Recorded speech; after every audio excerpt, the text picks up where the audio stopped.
Welcome back, Towners. Today we're going to make a smoked cauliflower mac and cheese with roasted poblano peppers and onions. Let's get it.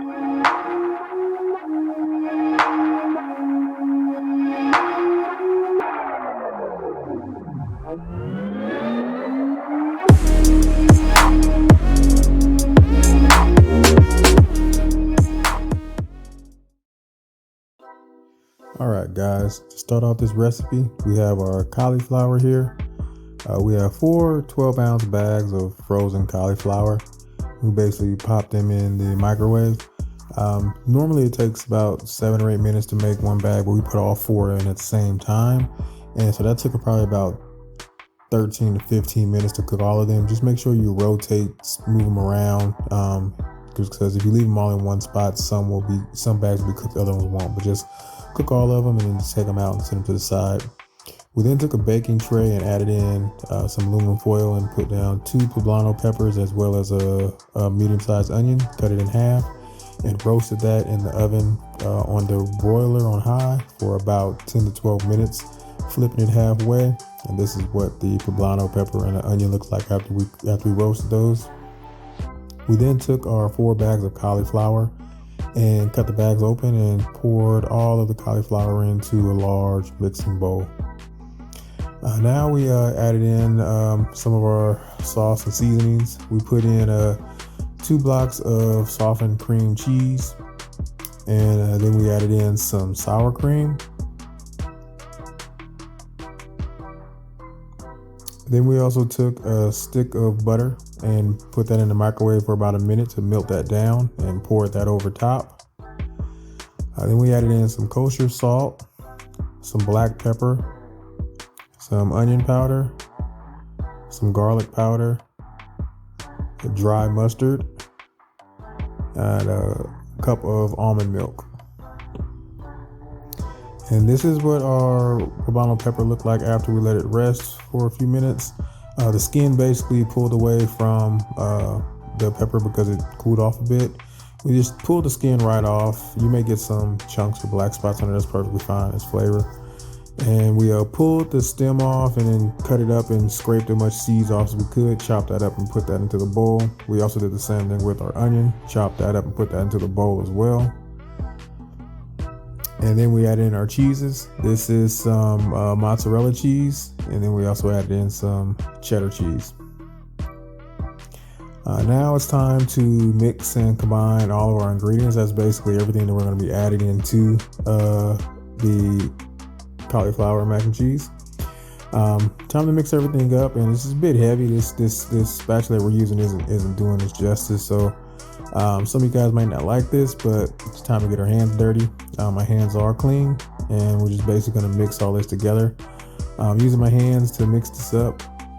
Just getting basically the cauliflower mixture with the cream cheese and the sour cream, just basically trying to get all the flavor over each and every piece of the cauliflower. Just mix all that up together and set that to the side.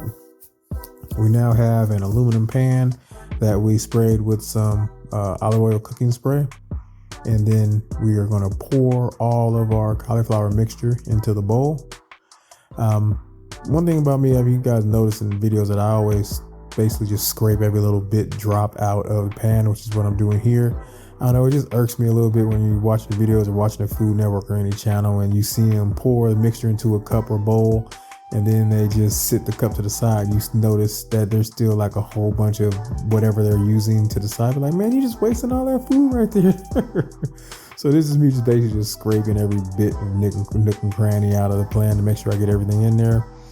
And then we're going to smooth it out. You can see bits and pieces of the poblano pepper and the onions and the cheddar cheese and mixed cheese everywhere all throughout it. We then, after we got it all smooth, we took some additional cheddar cheese as well as mozzarella cheese and just covered all the top of it and got every bit and corner of it. And then pop some foil on that and pop in it and put it in the refrigerator because I made this the day before Thanksgiving. Now it's time to go ahead and cook it. I went ahead and put it on the grill because I also grilled the turkey. So on the left is a pan of macaroni and cheese. On the right is our dressing. We grilled just grilled all that together because we had the heat going, so might as well use the grill and get some of that flavor on there. We're taking off the lid here of the foil. If I were to do this again, the only thing that I think I would do differently is that before I put it on the grill, I probably should have vented or took the foil off, because you can see it's kind of sticking to the cheese, kind of stuck to the top of the foil from sitting in the refrigerator overnight. So I probably should have just took the lid off and vented it a bit and then put it back on and put it back on the grill. That portion right there wouldn't have happened, but it was still perfectly fine. This is what the macaroni and cheese looked like after it came off of the grill. There was a little bit of pool of condensation on like the bottom left corner from having the lid on it, because we cooked in the oven at about 400. We put it on the grill at 400 degrees, and then it lowered down to about 350 and cooked there for about an hour. And this is how it looks. We basically took it off of the grill and put it under the broiler in the oven for about 5 minutes, just moving it around to different sections. Just make sure it didn't sit in one spot where you can see the heat source is coming from. If you leave it in one spot, you might get that where you see that one big line of just solid blackness across or darkness across the top where the heat just kept hitting one spot. So just move it around left and right, and you'll get nice even crispness all over the top of the macaroni and cheese. The taste of this came out great. You put it on the grill, you got that little smokiness flavor from the grill, but also the roasted poblano peppers and onions that we added to it. This macaroni and cheese came out great. You can achieve the same results not putting it on the grill. You can still get all the flavors in there, but the charcoal just added a bit more flavor to it. If you guys like this recipe, please feel free to let me know in the comment section below. If you have any additional comments or questions, let me know as well. As always, thank you guys for watching, and have a great day. Happy holidays. Enjoy. Please subscribe. Enjoy. Hey guys, as always, please like, share, and subscribe. If you have any questions or comments, please leave them in the comment section below. All menu items are listed in the description box. And thank you guys for watching.